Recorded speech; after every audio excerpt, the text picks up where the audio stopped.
So good day everyone. This is my Python program project presentation. So diri is gi-revise nako o gi-improve nako ang akong code which is kanina. So di na nako ipadugayon ako ni-explain sa inyo. So first is natay duha ka classes nga gi-create. So ang primero is class student ang name. Then the report is naputay class nga which is a pangalan is student management system. So ang pasulod sa atong class nga student ay natay duha ka function which is ang katong custom constructor nga init method, then na siya self, then na siya tulok attribute which is name, age, then grade. So diri guys ato siyang gihimong variable para matawag siya sa lain nga class. So, for example, self.name equals name, self.age equals age, then self.grade equals grade. So, ang purpose ani kay para matawag nato ang kani nga attribute nga name, age, o grade sa lain nga function, sa lain nga class. So, diri pod ang function pod nga string or str. So diri is naga-return siya. Gi-return to niya ang variable nga name, age, o grade if after na ato marana ang program. So diri na pod ta sa student management system. So function niya pon is custom constructor init method then self, then natay empty list diri nga self the students. Then naputi first diri wala pa ni sulod. So if ato siyang sudlan, magtawag ta og another nga function which is ang function nga add student. So if mag-add tag student, i-append niya sa student nga attribute. Then ibutang siya sa self.student. So dili na empty list ang atong self.student. Same lang gyapon sa view.student that ang purpose na diya is ato ang pangitao ng atong student nga na-add nato if nag-exist ba siya o wala. So if not self.students, so if wala daw kaniyang condition, i-print niya kini, i-display niya kini. So no students found. Else if naa, i-display niya kini. So buhaton niya kini. So for student and self.students, so kada makuha niya sa student, sa self-students, ibutang niya sa student. So i-display niya, ibutang niya sa student nga attribute. So diri ana pod same lang gyapon sa function nga delete. So diri sa delete student ka function napod tay self diri own self, then attribute ka name. So ato tong itawag tong name diri kani. So napod tay variable nga deleted, then ang value is false. So for student and self.student, so kada makuha niya sa self-students, ibutan sa student gyapon. Then napod tay another nga other nga condition which is ang if statement. So student.name is equal to name, so self.students.remove. So ang meaning ani guys, if kuha na to, for example na ato ang atong gi-add ni student, then gusto nato siya deleton. So dili siya kani nga function ang gamiton, tawagon.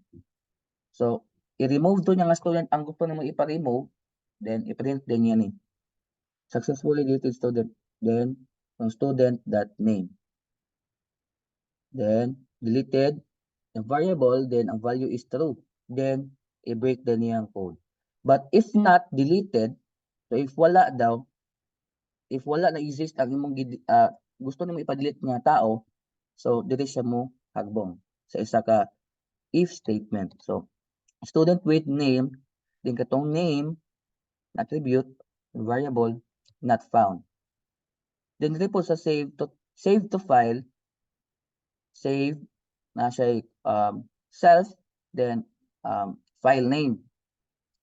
So with open file name then W, so muna siyang write as file. So i-write daw niya ang file, so i-save niya dito sa text file.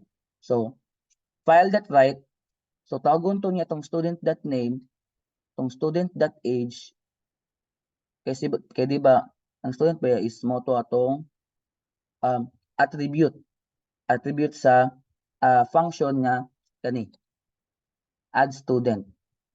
So diri gitawag to niya student.name, .age, then .grade, then student data save to atong gusto nga ipangalan sa atong file name, then txt. So naka-text document na siya, guys. Same lang gyapon sa pag-load. For example, if nanakay na save nga text file, then gusto nimo siya i-load automatic. For example, nag-exit ka sa imong code, then nag-rerun ka sa imong code, so pwede na gyapon to nimo balik ko tawag or i-load to nimong file nga imong na-save.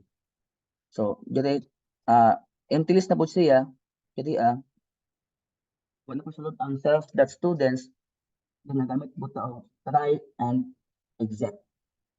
So jadi with open file name, then i-read niya to ang atong file, then for line in file kato atong name, age, grade, makita to niya, i-load to niya katong atong save to file ng function.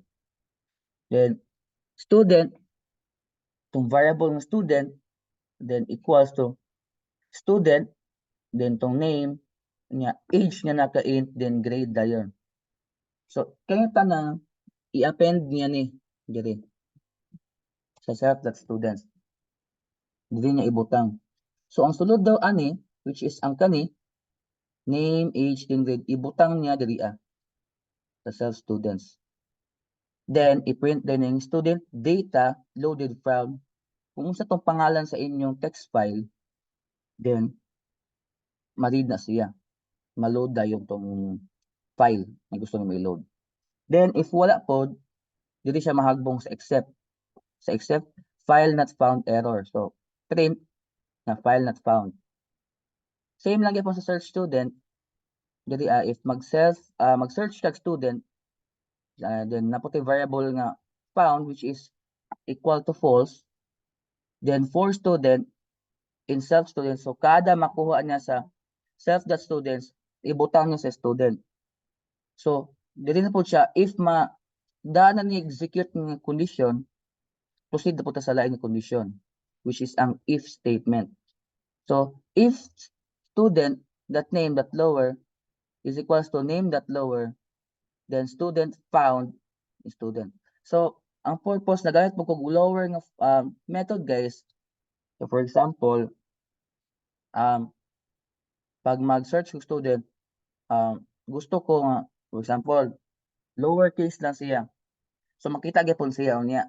Miskan nga ka uppercase to, na yung mga parts ng uppercase tong pag-save nimo sa file. Ay sa student, I mean. If mag-add the student. Then variable na found, then ang value niya is true, then break na po. If not found, i-print niya ni. Print student with name, name. So katong name nga gi-append nimo, if wala dito na exist, so not found siya. Dili siya mahagbong sa kaniyang condition. Then diri po sa update student, diri na ang pag-update sa grade sa usa ka student. So diri nagputi variable ng updated, then false, then napod tay katong name, then natay bag-ong attribute, which is ang new grade. Ang purpose ani is if mag-add ta or mag-change ta grade sa student. So mura gyapon nga condition. So for student in self.student, so kada makuha sa self-students, ibutang na kini sa student, then proceed siya sa lahi nga condition. So if student.name, same lang gyapon to naka lowercase, then student.grade equals new grade. So new grade na siya. Katong old grade, ibutang ni siya sa new grade. Na natay on kibali nga new grade. Then print dayon na successfully updated average per student, then student.name. Display niya ni na variable dayon nga na ay value nga true, then mo break dayon mo exit mo break dayon ang code. Then if not ay kanilang day I mean kaning function mo break siya. Then if not updated, if wala tong student nga gusto nimo i-update iyang grado, dili siya mahagbong sa if not student, if not updated. Then i-print yan ng student with name, katong name sa tao nga imong gusto i-delete ay i-update nga grado, then not found. Then dili na pod tay function nga gitawag natog main. Then ang atong nag-declare po tag variable nga SMS, then ang sulod ani is kaning student management system. Kani guys. So ang purpose ani is kani nag-create to variable para kanina lang akong tawagon. Kaning SMS na lang. Instead nga tawagon pa nako siya mismo sa inyang function. Then nag-while true ko, which is true man siya. So automatic proceed siya diri nga code. So i-print niya ni, i-display niya ni kaniya akong options ang design sa akong code UI. Then wala po variable nga choice. Then dili na ako mag-input sa akong mga choices from 1 to 8, which is add student, view student, delete student, save to file, load from file, search student, update student grade, then exit. So dili na variable nga name, then mag-input ko old name, if mag-add ko. So muna siya ang mga choices guys. Dili siya sa if statement na belong. If and elif. Dili guys. Kana. So if ang choice doon ako guys is 1, for example, 1 akong choice, dili siya ma-display. Dili. Then enter tag student name, then age, then try and catch ta sa age. Dili for example, atong i-input sa tong age is string.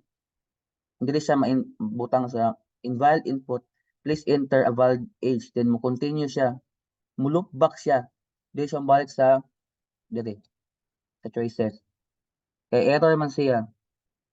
So kailangan gyud pag age atong kuanon i-input, kailangan integer gyud siya, dili siya string. Same lang gyapon diri sa grade. Same lang gyapon siya, continue if ma-error siya. Then if dili, muna iyang basahon. Ibutang din niya na tawagon to niya ang variable student, then tong student kani, which is kani siya nga class yatong itawag. Then ang nakasulod sa student is katong name, age, o grade. So ang sulod sa kuan kani ibutang na siya sa variable ng student. Then i-append siya. So di ba ang atong SMS kay student punishment system. So nag-create tag variable para tawagon nga function ay class. Tawagon siya nga class. Student punishment system. So diri ato siyang i-append ang kaning student, ang sulod name, age, grade, so ibutang siya sa SMS. So ma-add na siya katong student nga atong gi-add.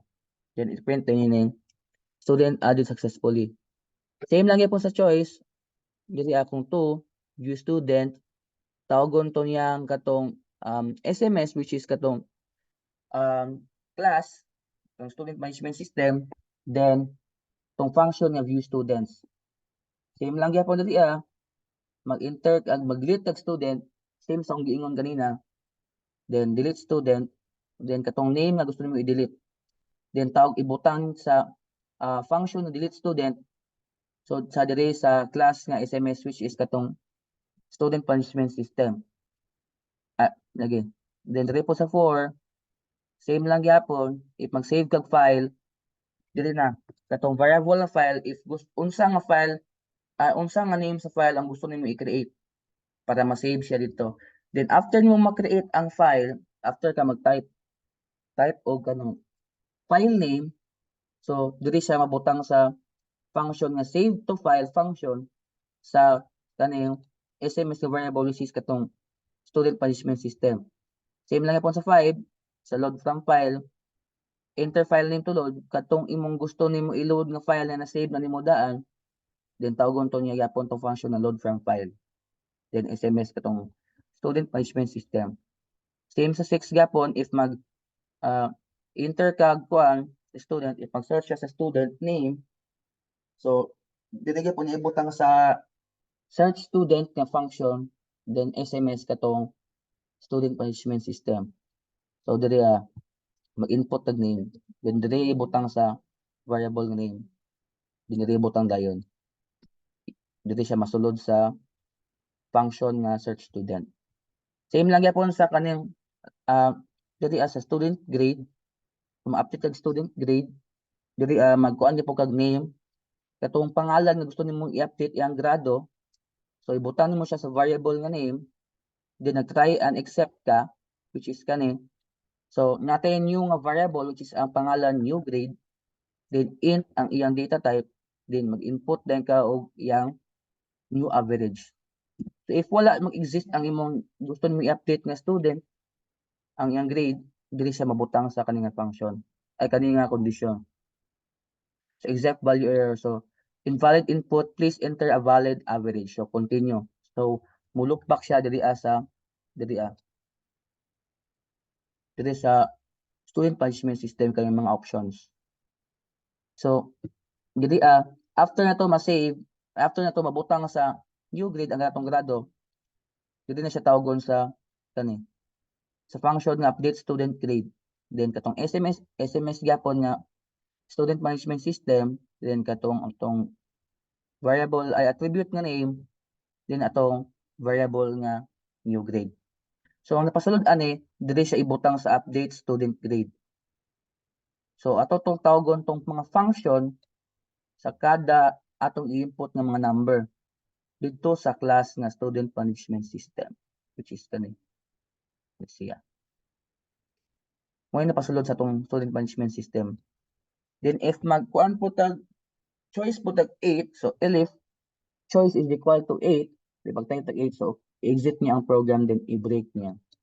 Else, if for example mula pas taog 9, ana diri siya maagbom sa invalid choice. Please try again. Then ang last na to is kaning condition niya, condition is muna siya ang gitawag na runnable script. So unsa ang runnable script? So diri guys, ang runnable script muna siya ang automatic ibali pag run ang imong code. So imo siyang kini paggamit sa if the name then equal to kaning main na method.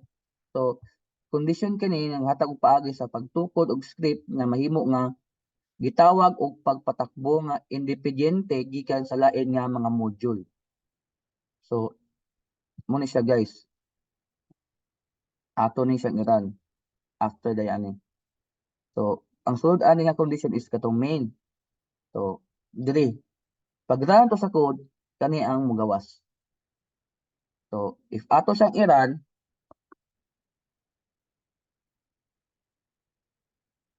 so mo ni siya guys. See? Katong UI design sa ato ang console. Kani.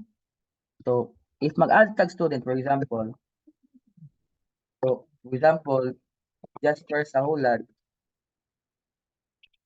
age 20, or for example, gibabutang tag nang kuan, string, kay age may no. So dito ka nagamit pa tag try and accept. So makuha siya dito hulog sa invalid input. Please enter a valid age. So kailangan ng atong input ng age, kailangan naka-integer siya, dili siya string. So auto tap, mag-type po tag 1. So Jasper Sahulan, then enter student age which is 20. Enter student average, for example atong butang grado is 95, then enter. So ano siya guys, student added successfully. So na-add na siya sa student katong atong gi-add na student which is ang si Jasper Sahulan, din katong iyang uban nga mga data which is ang kaning iyang age then average. Then if mag-add po tag student, for example, Erica Nanales, then inter-student age which is 90 gapon, ang yung average niya, then yung age 20, then 98. So, na-add na sila duha. Then append man. So dito siya mabutang sa function nga add students. So dito guys, if mag-view student ta, mag-total 2. So dito na to makita na ma-display ang katong mga gipang-add nga students which is kani Jasper Saulan and this Erica Nanales. So muna siyang list of students. Then look back po siya, dili gyapon siya. Nag-look back siya guys taga after nimo makuha ng mag-input ng mga numbers gani. For example, kaning view student, so after na to siya ma-pick, ma-display siya kato ato mga gipang append. So mo-look back na po siya diri So enter your choice na pod. So 3, for example, mag-delete na po tag student. So enter student name which is for example, Jasper Saulan. So gusto na ko siya i-delete. So successfully deleted student Jasper Saulan. Then ato siyang auto i-view kung nag-exist pa ba siya dito sa view student. So wala na. Kaya ato naman siyang i-delete. So save to file. For example, kani ato siyang i-save. For example, ang pangalan kay students ana kumo siya. Dili sa mo sa student data save to student.txt. So atong file name guys is which is tong students natong kuan. So kita sa atong gusto na to i-save nga file name which is katong akong i-type na students. Then sa load from file, for example, ano na siya guys? Muna siya. Muna yung sulod sa tong text file. Kato atong mga ipang append. Then nagbuta siya sa save nga function. So Erica Nanales, itong yung name, age niya, then 98 nga grade. Student average, I mean. So, diri sa load from file, ato siyang itistingan. So, for example, ako siyang i-exit ang terminal, then mag-auto ko run, then ako tong tawagon tong load from file, for example, tong students, which is kani, ako siyang i-load auto, for example, namgil usahay dada nga ma-exit na to atong code. Then nakasave dada nag-file, text file rather, then muna siya. Student data loaded from students. So diri guys, nakuha na to ni mabasa na to niya atong sulod sa atong students. So mo lang gyapon. Nagyapon Erica Nanales. Na-view gyapon yung student. Then mag-search tag search student, for example, Erica Nanales. So student found. Kaya naman siya sa atong student na text file. Atong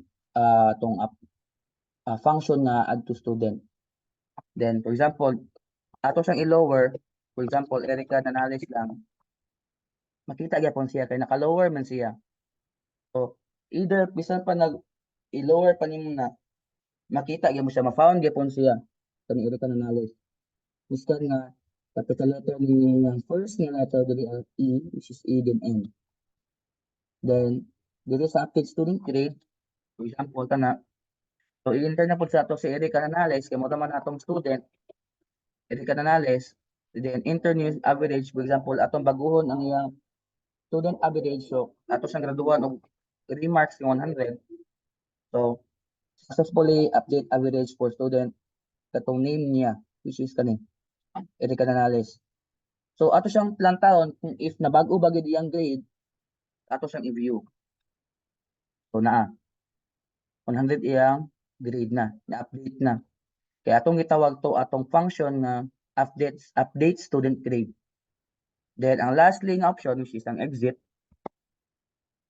ay namali siya guys kay tungod kay na-typo ko, napil na ko ni siya. So ato siyang exit ang program. So exit the program. Tumabalik na rin ang program na yun. So, mao to akong code, overall code na kung ang device na hopefully nga nasabtan ninyo, then nakasabot mo sa akong pag-explain, then napod mo yung idea or knowledge nga nakatunan sa akong code. So, I'm happy from it. So, dito na mag-end lang akong presentation. So, have a good day to everyone. Bye-bye.